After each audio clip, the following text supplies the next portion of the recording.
उद्या तुम्ही दाऊदला भेटाल, छोटा शकीलला भेटाल. त्याच्यावरती मी कोणावरती व्यक्तिगत आरोप करत नाही, पण राजकारणात किमान नैतिकतेचं पालन तरी व्हावं. किमान सुरेश धस हे भाजपचे आमदार आहेत. त्यांनी एक बीडमध्ये आंदोलन चालू केलं. एका खुनाला वाचा फुटली आणि खरे आरोपी आकाचा आका ही भाषा आमची नाही. हे शब्द कोणी आणले? भारतीय जनता पक्षानं आणले. बावनकुळे आणि फडणवीस यांनी सांगावं की धस यांच्याशी आमचा काही संबंध नाही. धस यांनी जेव्हा पहिली बोंब मारली तेव्हाच त्यांना थांबवायला पाहिजे होतं, पण धसला बोंबाबोंब करू दिली. बीडमध्ये एक वातावरण निर्मिती केली. धस यांनी संतोष देशमुखच्या खून प्रकरणामध्ये एक आंदोलन उभं केलं. त्याला मी जन आंदोलन म्हणतो. संतोष देशमुख यांचा मुलगा, मुलगी, भाऊ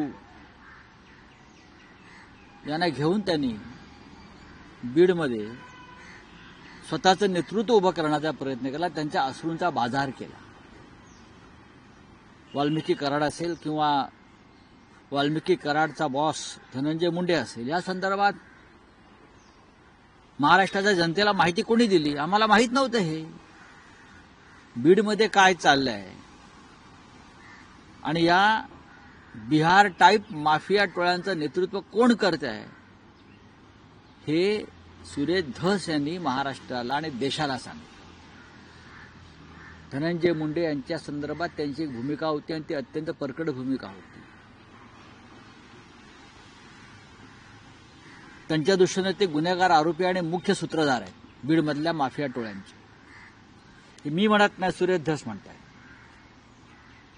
आणि मग त्या मुंडेंना तुम्ही अचानक रात्री भेटायला जाता, 4 तास बसता, जेवण करता, लोकांच्या मनात संशय निर्माण होणार. आणि फडणवीस असं म्हणतात, भेटलं तर काय झालं, काहीच हरकत नाही भेटायला. पण ज्यांच्यावर तुम्ही आरोप करताय, ज्यांना तुम्ही एका खुनाचे मुख्य सूत्रधार मानताय, ज्यांना तुम्ही बीडमधल्या मिर्झापूरचं डॉन मानताय, त्यांना तुम्ही रात्री गुपचूप भेटता आणि फडणवीस त्याचे समर्थन करतात. म्हणजे तुमचं हँड इन ग्लोज झाला म्हणतो. मिली भगत आहे की काय या सगळ्यामध्ये?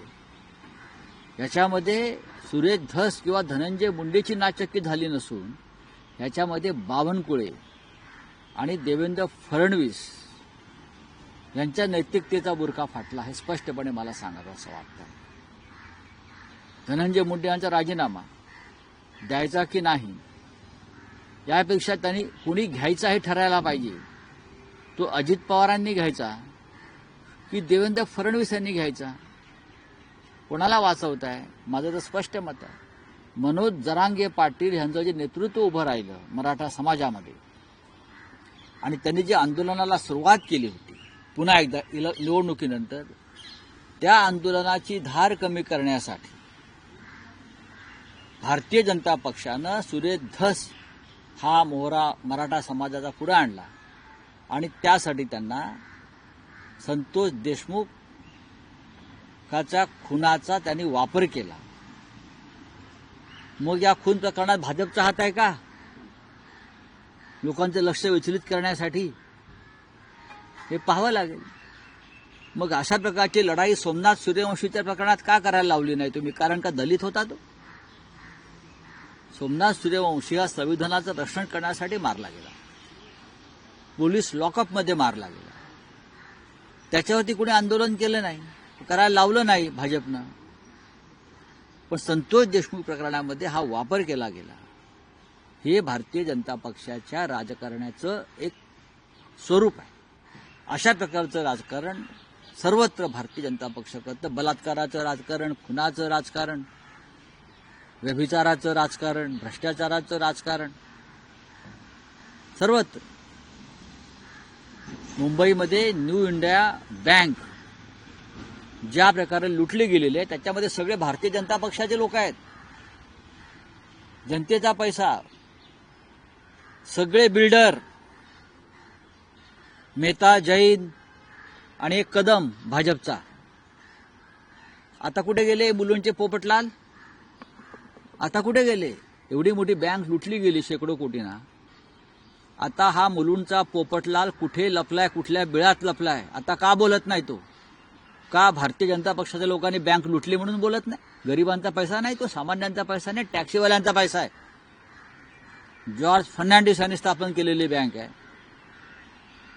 आता तुमच्याकडे कागदपत्र पुरावे, आता ते ईदीकडे का जात नाहीत? आता ईदीला का सांगत नाहीत? आता काय पत्रकार परिषदा घेत नाहीत? आता का बुच बसला तोंडाला त्यांच्या? का? भाजपचे आमदार त्याच्यामध्ये अडकलेत. भाजपच्या आमदारांच्या दबावाखाली कर्ज वाटप झालं. बोला ना, देवेंद्र फडणवीसांनी उत्तर दिलं पाहिजे याच्यावरती. काय गुन्हे दाखल करताय तुम्ही? कोणाला गुन्हे दाखल करताय? सगळ्या बिल्डर ज्यांना पैसे मिळाले ते सगळे भाजपशी संबंधित आहेत आणि RSS संघाशी संबंधित आहेत. ही अत्यंत गंभीर गोष्ट आहे. या देशामध्ये विरोधी पक्षाच्या लोकांना एक न्याय आणि सत्ताधाऱ्यांना दुसरा नाही. कोणता समान नागरी कायदा आणताय तुम्ही? काल पुन्हा एकदा अमृतसरला विमान उतरलं लष्कराचं अमेरिकेच्या. उतरू कसं देत आहे? अफगाणिस्तान नंतर अमेरिकेचं लष्करी विमान उतरणारा भारत हा दुसरा देश. अफगाणिस्तानला उतरतात लष्करी विमान, त्यानंतर भारतात. पुन्हा एकदा बेड्या घातल्या.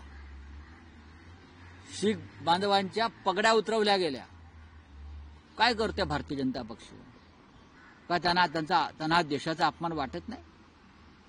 आमच्या शीख बांधवांच्या पगड्या उतरवल्या गेल्या आणि तुम्ही तिथे दिल्लीतल्या 84च्या दंगलीवरती अजूनही आवाज उठवताय. चांगलं आहे, पण शिखांच्या पगड्या उतरवून त्यांना बेड्या घालून ते आणलं आणि आमच्या भूमीवरती उतरवलं. आमच्या हद्दीमध्ये बेड्या घातलेल्या आहेत त्यांना. लक्षात घ्या, अमेरिकेत नाहीत.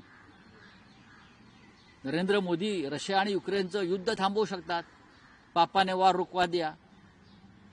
नरेंद्र मोदी आणि त्यांचे भक्त, आंधळे भक्त, रशियाचं आणि युक्रेनचं युद्ध मोदींनी थांबवलं. पण आमच्या भारतीयांच्या पायातल्या बेड्या आमच्या भूमीवर अमेरिकेने घातल्या.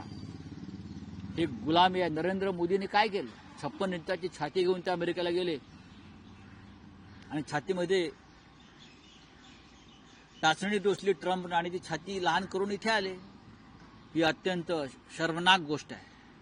तिसरं विमान आलं बेड्या घालून भारतीयांचं. काय केलं मोदींनी जाऊन तिथे? प्रधानमंत्र्यांनी जाऊन केलं काय? जीव भारतीयांचा राष्ट्रभक्त आहात ना स्वतःला तुम्ही, अतिराष्ट्रवादी समजता. हिंदू तुडवला जातोय कुंभच्या नावाखाली. दिल्ली तो रेल्वे प्लॅटफॉर्म असेल, नाहीतर प्रयागराजला असेल. काय करताय? काय सरकार कुठे आहे? मोठे आमचे मुख्यमंत्री जाऊन आंघोळ करतायत, त्यांचे मंत्री जाऊन आंघोळ करतायत,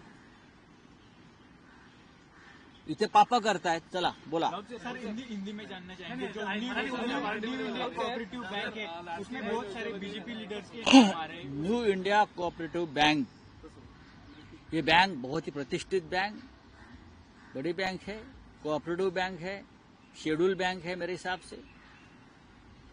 जॉर्ज फर्नांडिस साहब थे उस वक्त मुंबई में, वो लेबर लीडर थे, काम करते थे और टैक्सीमैन यूनियन चलाते थे. उनके लिए बैंक बनाई थी. और ये बैंक आप बीजेपी के लोगों ने अपने कब्जे में लेकर बहुत ही गलत तरीके से लोगों को कर्जा दिया. अपने अपने लोगों को, सभी जिसने बैंक लूटी है, ये 150 करोड़ का घोटाला है लगभग, कम से कम अब जो सामने आया है. सभी बिल्डर जिनको पैसा मिला है वो बीजेपी के जुड़े हुए, बीजेपी को चंदा देने वाले लोग हैं. बीजेपी के MLA उसमें है महाराष्ट्र के. ये जो किरीट सोमैया नाम का आदमी यहां बैठा है बाजू में, बीजेपी का लोफर, मुंबई में. और जब बैंक के छोटे मोटे घोटाले सामने आए तो यहां नंगा नाच रहा था ईडी के ऑफिस में जाकर, उसको अरेस्ट करो, उसको अरेस्ट करो, ये कल जेल में. अब इतनी बड़ी बैंक डूब गई है, बीजेपी के लोगों ने डुबाई है, लोगों को लूट लिया है. अब कहाँ ये लोग? कहाँ है देवेंद्र फडणवीस जी? कहाँ ये किरीट सोमैया है? कहाँ? मुझे बताइए. अब जाकर कंप्लेंट करो ना ईडी के पास. कि बीजेपी के एमएलए को अंदर करो। हमारे रविंद्र वायकर जी के खिलाफ उस वक्त उनके अगेंस्ट कोई केस नहीं बनता था, उसको डरा धमकाकर बीजेपी में शामिल कराया। एक छोटा केस था बीएमसी का, ईडी के पास चला गया ये महाशय। अब कहाँ है आप लोग? ये जो सब बिल्डर लोग हैं, ये घाटकोपर के, मुलुंड के, मुंबई के, जिसने वो बैंक को लूटा है और बीजेपी के आशीर्वाद से लूटा है। देवेंद्र फडणवीस को ये पता नहीं, मुख्यमंत्री को पता नहीं क्या चल रहा है। हाँ, कौन सा गृह मंत्रालय चलाते हैं ये?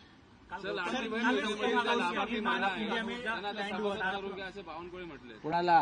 लाडकी बहीण मधले जे लाभार्थी महिला आहेत त्यांना सभासद करून घ्या असं बावनकुळे नहीं, तारापुर अणु ऊर्जा प्रकल्पाला काल गौतम अदानी यांनी यूएस एयरफोर्स का विमान कल इंडिया में उतरा था।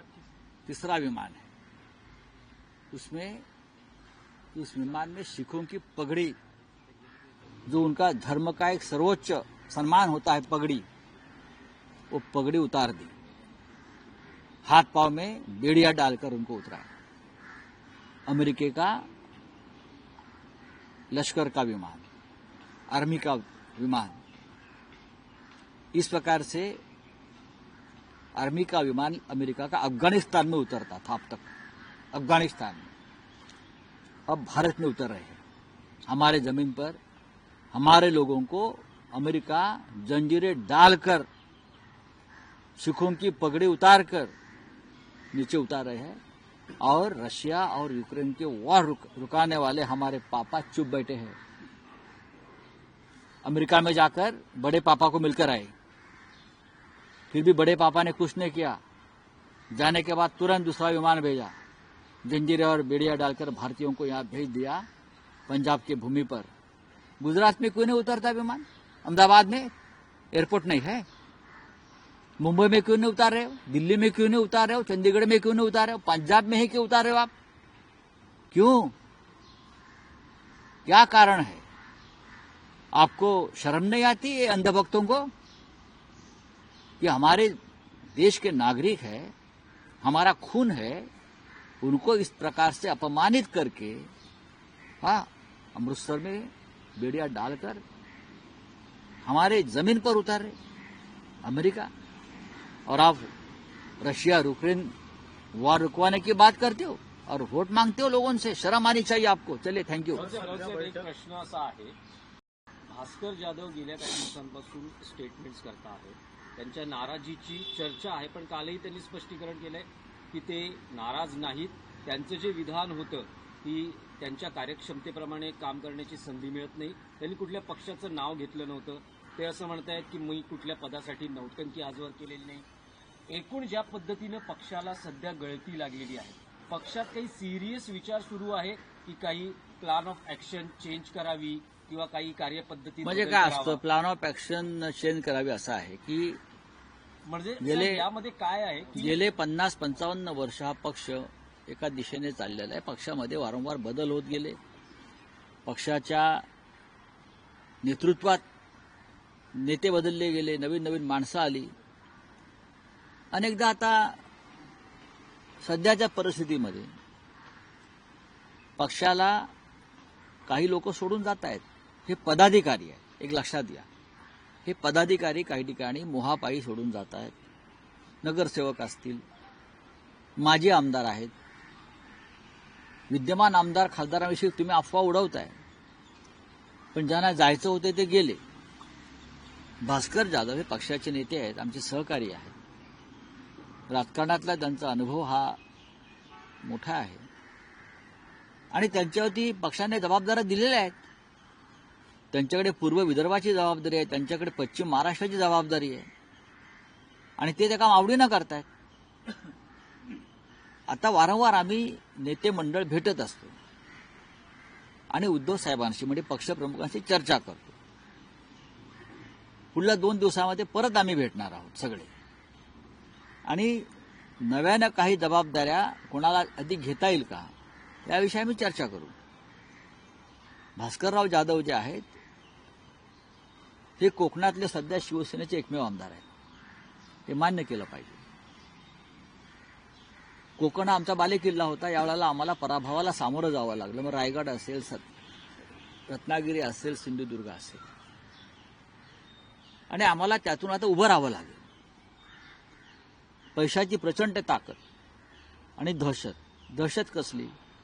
रस्त्यावरती येऊन लढण्याची हिंमत नाही, पोलिसांची ताकद, पोलीस आणि त्या माध्यमातून आमचे लोक एसीबीच्या चौकशा. आता वैभव नाईक, राजन साळवींच्या विरुद्ध लावली एसीबीची चौकशी, त्याला ते सामोरे गेले. पण असं अचानक काय झालं? ते भाजपात जाणार होते अशा बातम्या, आणि अचानक ते शिंदे गटात गेले. काय स्वाभिमान? बाळासाहेबांचे कडवट निष्ठावंत शिवसैनिक तुम्ही, असं तुम्ही म्हणता, आम्ही नाही म्हणत. वैभव नाईकांच्या मागे लावलाय ससेमिरा. हा सगळा आमच्या मागे चालूच आहे, अनेकांच्या मागे चालू आहे. पण आम्ही खचणारे लोक नाही आहोत ना. जय पराजय होत असतात. आम्ही शिवसेनेने सगळ्यात जास्त पराभव स्वीकारलेले आहेत, पण संघटना कायम आहे. तुम्हाला जसं वाटतंय की हा गेला तो गेला, जाऊ द्या.